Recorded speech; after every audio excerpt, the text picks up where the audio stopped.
In the heart of Neo City, where neon lights flickered like the dreams of its citizens, Dr. Max Harlan stood in the operating room, a self-proclaimed wizard of the surgical world. Surrounded by high-tech gadgets and AI assistants that beeped and buzzed with enthusiasm, he often joked that his scalpel was the most advanced piece of technology in the room. But today, as he prepared for what should have been a routine heart transplant, a strange sense of foreboding hung in the air, almost as if the electronic heart itself had a personality. "All right, folks, let's get this heart a-thumpin'," Max said with a grin, glancing at his team.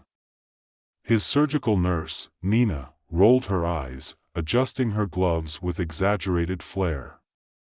"Just remember, Dr. Harlan, no heart puns until after the anesthesia kicks in," she quipped back, her voice laced with playful sarcasm. "Fine, fine. But once we're in the clear, I'm unleashing a tidal wave of heart jokes," he shot back, winking as he made the incision. The patient, Anna, a young artist with vibrant pink hair, lay on the table, her breathing steady and calm. As Max delicately removed the old, damaged heart, he couldn't help but think about the marvel of technology they were dealing with. The electronic heart, a product of years of innovation, was supposed to be a perfect replacement, complete with a personality chip that mimicked human emotions. This was his passion, his life's work. But as he inserted the new heart, something strange happened. A loud, unintentional pop echoed in the sterile room, followed by a series of bizarre, rhythmic beeps that sounded suspiciously like the opening bars of a pop song. Max blinked in confusion, and before he could process it, the heart began to pulsate in time with the music, filling the room with an unexpected rhythm. Is that the new heart singing?" Nina gasped, her eyebrows shooting up. The surgical team erupted into laughter, the tension in the room evaporating in an instant. "Looks like Anna's heart has a better sense of rhythm than I do," Max exclaimed, shaking his head in disbelief.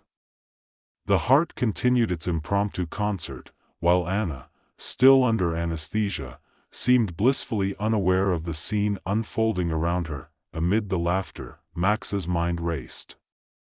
This wasn't just a hiccup in the surgery, it was a warning bell.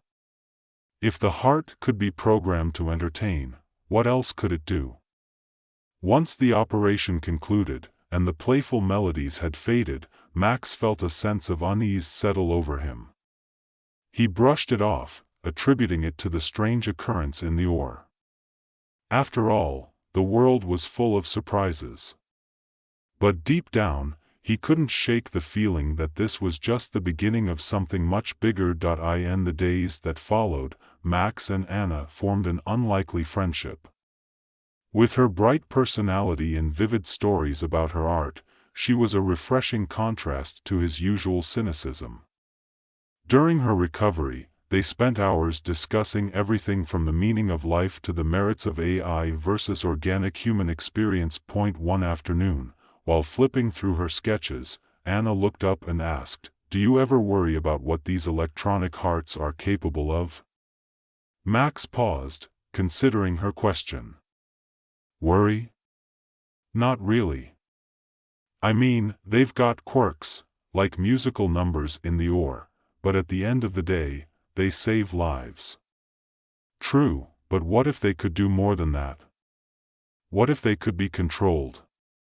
She raised an eyebrow, a playful challenge gleaming in her eyes. "Now you're just being paranoid," he laughed, but inside, a tiny voice whispered that she might be onto something.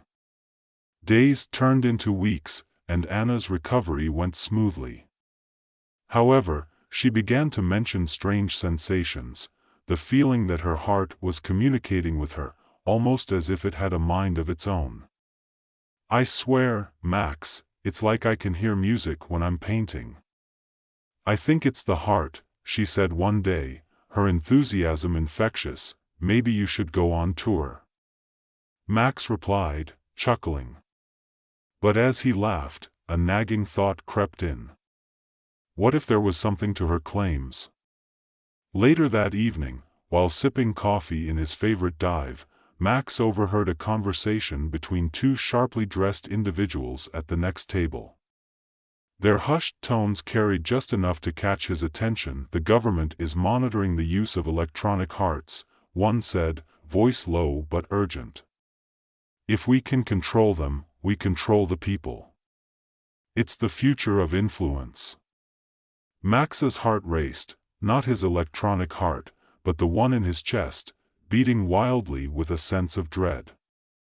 This was no longer just a quirky medical dilemma, it was a potential conspiracy. Fueled by curiosity and a growing sense of responsibility, Max made it his mission to dig deeper. What began as a series of benign surgeries turned into an investigation that had him traversing the underbelly of Neo City, talking to shadowy figures and tech enthusiasts who shared their theories about government control through the very technology he worked with daily. Eventually, he reached a breakthrough when he discovered that the electronic hearts were indeed capable of being remotely manipulated. His stomach sank as he realized Anna might be a target. The quirky, vibrant artist he had come to care for was unknowingly at the center of something much darker. That evening, he found himself in her hospital room, a rush of urgency propelling him. "Anna, we need to talk," he said, pacing the small space, his mind racing with possibilities. "What's going on?" she asked, concern etching her features. "It's about your heart," he began, hesitation creeping in. I think it's part of something big. The government wants to control it, right?" she interrupted, eyes wide. "I've been feeling it too." Max blinked. "You mean you actually think they're?" "Yes.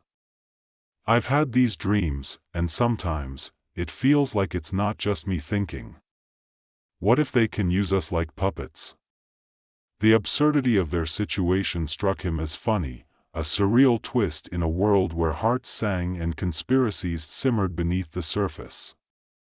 "Welcome to the club," he said with a smirk, attempting to lighten the mood. "Now we just need capes and a sidekick."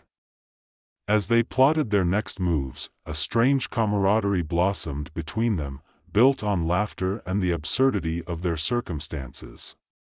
But the gravity of the situation weighed heavily on Max's shoulders. Before long, their plans took shape, leading them to the heart of the conspiracy, the government lab where the electronic hearts were being monitored and controlled. With Nina and Dr. Patel reluctantly on board, they devised an audacious scheme to infiltrate the facility and expose the truth. As they approached the gleaming building that housed their foes, Max's mind swirled with thoughts of heroic tales and medical triumphs. What would he tell Anna if they succeeded?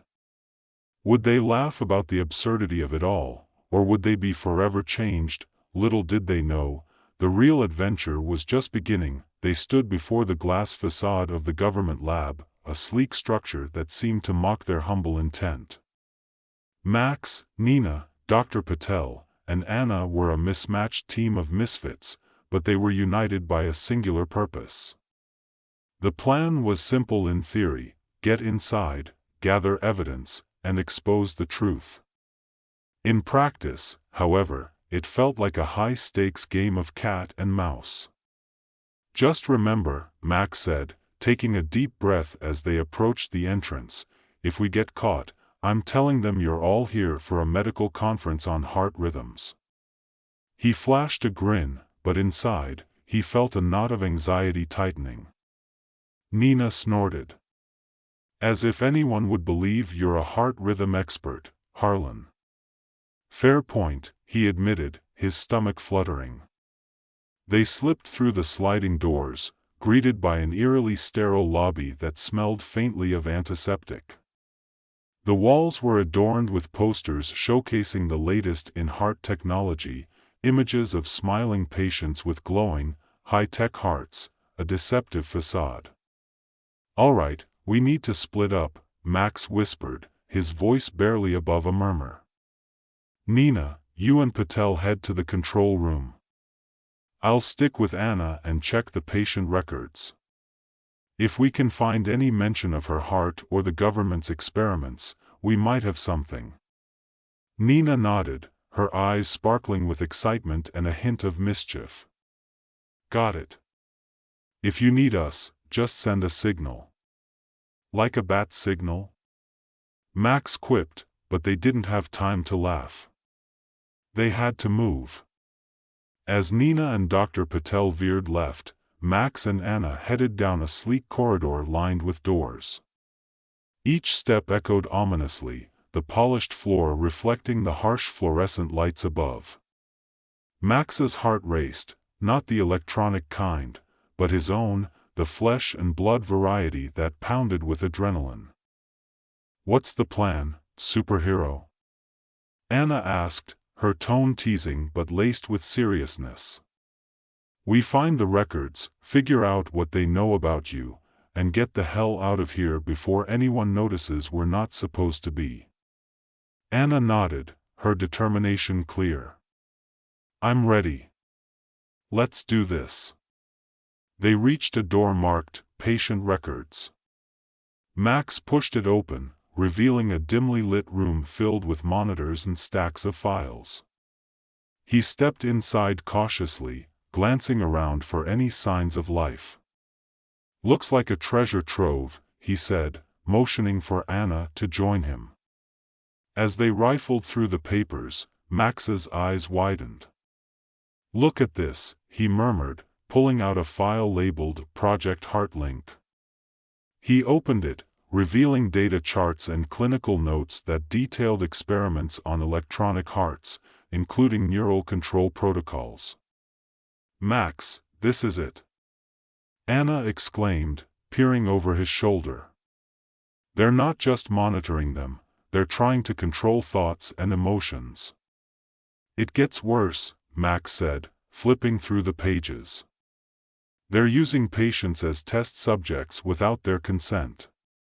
Just as he said this, a voice rang out from the hallway. "Hey! Who's in there?" Panic surged through Max. "Quick, hide," he hissed, shoving the files into Anna's hands and darting behind a desk. Anna followed, crouching low as footsteps approached. The door swung open, and a uniformed guard stepped inside, scanning the room with suspicion.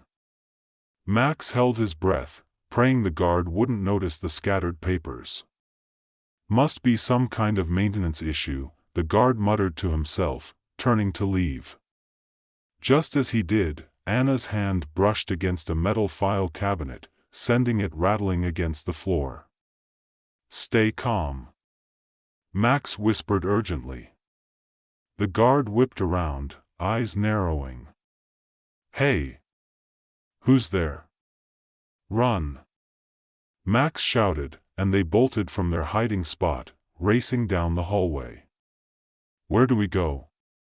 Anna gasped, trying to keep pace with him. "Back to the lobby," Max shouted, spotting the exit signs glowing overhead.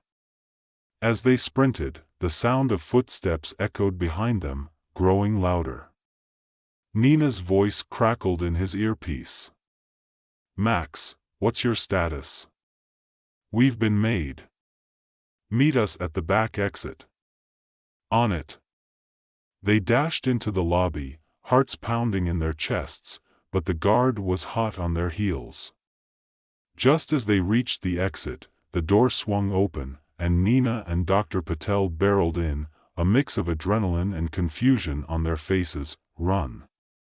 Max yelled again, gesturing them forward. "Who's chasing you?" Nina asked, already moving. "Just the friendly neighborhood security," Anna panted. They all sprinted toward the back exit, skidding around corners and ducking under low-hanging lights. The world outside beckoned, a promise of freedom just a few steps away. They burst through the door, tumbling into the cool night air. The sounds of the city enveloped them, but there was no time to savor their escape. They sprinted across the parking lot, hearts racing, and jumped into Nina's car, which they had parked haphazardly. Go, go, go, Max urged as Nina fumbled with the keys. The engine roared to life, and she slammed the gas pedal, sending them flying into the night. They weaved through traffic, adrenaline still coursing through their veins as they escaped the looming threat of the lab. What the hell just happened? Dr. Patel asked, panting as he leaned back in his seat, attempting to catch his breath. They're using patients as test subjects, Max explained, still trying to process the chaos. They want to control them. And Anna is right in the middle of it. Anna sat in the back, clutching the file tightly. We need to expose this. We can't let them get away with it. Max looked at her, admiration flooding his heart. You're right. But we need to be smart about it. We can't just waltz back in there and shout it from the rooftops. Let's head to my place, Nina suggested, her eyes sharp. We can go over what we found and come up with a plan. The car sped through the streets, neon lights flashing by, casting a surreal glow on their determined faces. They reached Nina's apartment, a cozy space filled with potted plants and quirky art pieces that made the atmosphere feel both familiar and safe. Once inside, they gathered around her dining table, spreading out the files and notes they had managed to collect. Max flipped through the documents, each page revealing a piece of a disturbing puzzle. We need to find a way to make this information public, he said, tracing a line through the documents with his finger. If we can get it into the hands of the right journalist or an activist group, we could blow this wide open. What if we create a video? Anna suggested, her eyes bright with inspiration.